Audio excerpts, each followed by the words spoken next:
ډیر شکر خدای را کړی ښه عالمه رهبري ده ډیر شکر خدای را کړی ښه عالمه رهبري ده خدمنا مهربانه او خادمه رهبري ده خدمنا مهربانه او خادمه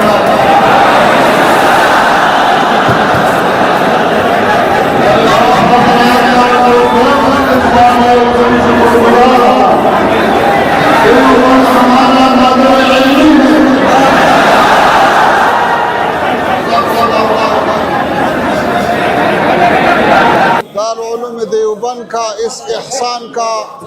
اور حضرت شیخ صاحب کا مشکور ہوں کہ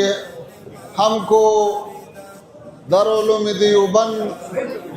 کے سند سے نوازا اللہ تعالیٰ یہ مرکز علمی ہمیشہ کے لیے کامیاب اور سرشار رکھے اللہ تعالیٰ نے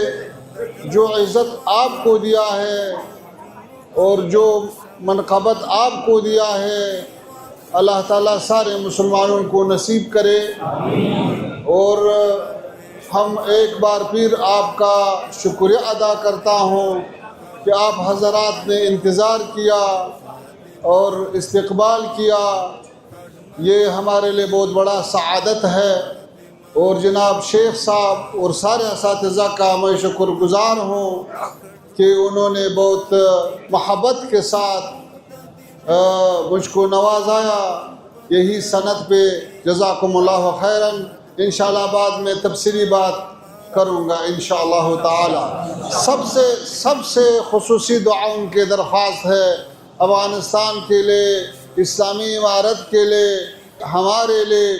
اور سارے مسلمانوں کے لیے اور امید ہے کہ اللہ تعالیٰ یہ جو آج کل باتیں چل رہے ہیں غزے اور فلسطین کے مسلمانوں پر بھی رحم کرے امید ہے کہ کامیابی نصیب ہو جائے جزاکم اللہ خیراً الحمدللہ رب العالمین والصلاة والسلام علی رسولہ محمد وعلی آلہ واصحابہ اجمعین اما بعد فاعوذ باللہ من الشیطان الرجیم بسم اللہ الرحمن الرحیم وتلک الایام نداولها بین الناس وقال اللہ تعالی انما یخشى اللہ من عباده العلماء صدق اللہ العلی العظیم صبت علی مصائب لو انہا صبت علی الایام سرن لیالیا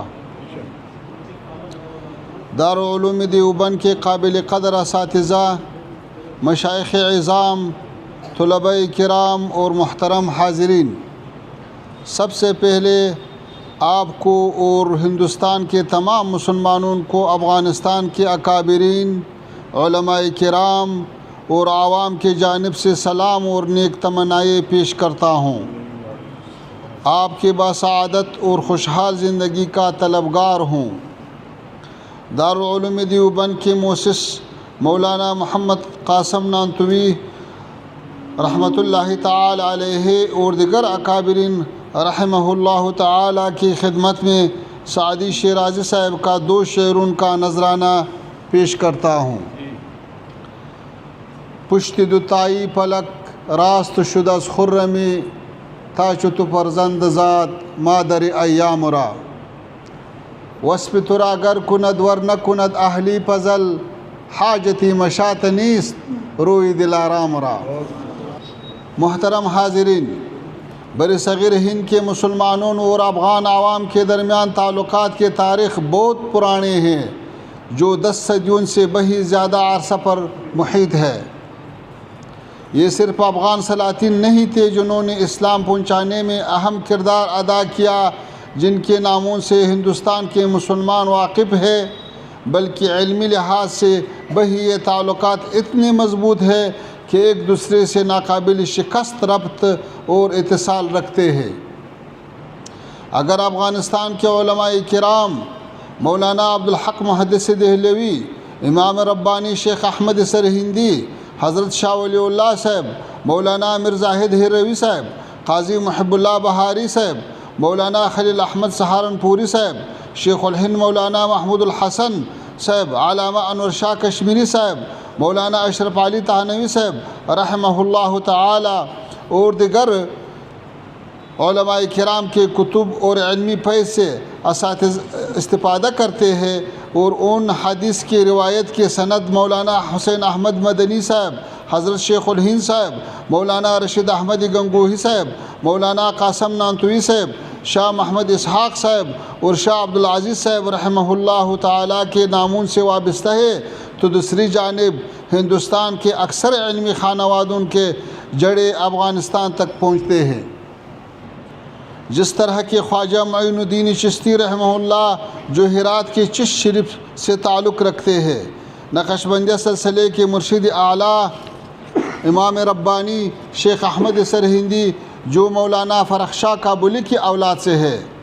اسی طرح مرزاہد ہیروی ہے جن کا اصلاً تعلق افغانستان کے علاقے ہرات سے ہے۔ یہ حقیقت ہمیں اس بات کی جانب متوجہ کرتے ہیں کہ افغانستان اور ہندوستان کے اسلامی سماج کے درمیان روابط صرف عقیدے، فکر اور منہج کے اعتبار سے نہیں بلکہ سیاسی، علمی اور تاریخی قابل فخر مشترکات کے اعتبار سے بہت مضبوط ہے۔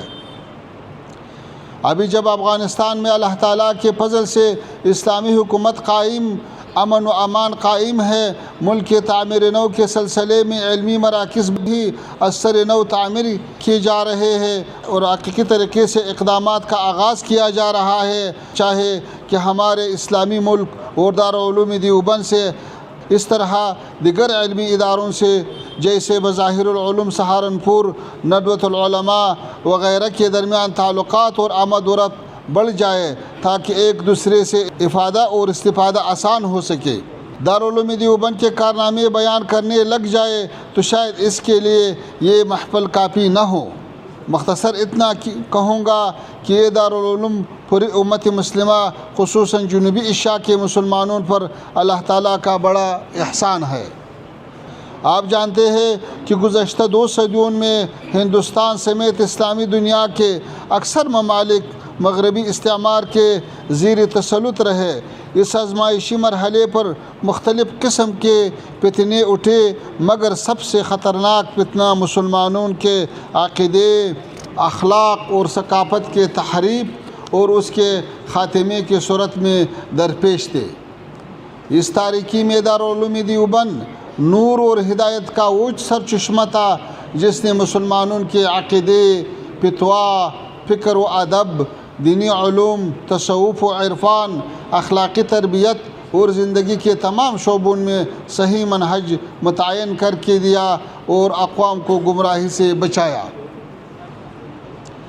دارالعلوم دیوبند کے مشائخ کرام کا بڑا کارنامہ یہ تھا کہ ہر طرح کے تنگ دستی، غربت اور مشکلات برداشت کیے، مگر علم، فتوا اور دعوت اسلام کے حریت اور خود مختاری کا تحفظ کیا۔ اس دارالعلوم نے مسلمانوں کی دینی منابع کو نہ صرف استعمار کے اثرات سے محفوظ رکھا بلکہ افراط و تفریط اور مختلف منحرف گروہوں کے اثرات سے بچایا، جس کے برکت سے آج الحمدللہ ہم ایک خالص اسلامی منہج سے بہرور ہیں۔ دارالعلوم دیوبند نے مشکلات اور مصائب کے مقابلے میں 1.5 صدی کے بعد بھی اپنی اصلیت برقرار رکھی، اعتدال کا راستہ اپنایا، علمی امانت کے میراث کا تحفظ بھی کیا اور اپنے اصولوں پر مضبوطی سے قائم رہے۔ تفسیر، حدیث، فقہ، اصول فقہ اور دیگر اسلامی علوم کے متعلق بے شمار کتابیں اور شروحات لکھ کر شائع کر دی ہے۔ دیوبند کی علمی روشنی صرف ہندوستان تک محدود نہیں بلکہ اس نے پورے اسلامی دنیا کو منور کر دیا ہے۔ افریقہ، یورپ اور امریکہ تک بھی اس کے خدمات کا سلسلہ پھیلایا ہے۔ ان سعادت بزور بازو نیست تا نبخشد خدائی بخشندہ۔ محترم مشائخ کرام، یہی علماء ہے جو امت کو بیداری اور عمل کے احیاء کا راستہ دکھا سکتے ہیں اور اسی کامیابی کے افق تک پہنچا سکتے ہیں۔ امت مسلمہ کو تفریقہ کے بجائے اتحاد اور علمی بصیرت کی ضرورت ہے اور دیوبند کا یہ بڑا مرجع اس حوالے سے کردار ادا کر سکتا ہے۔ والسلام علیکم ورحمۃ اللہ وبرکاتہ. جزاکم اللہ.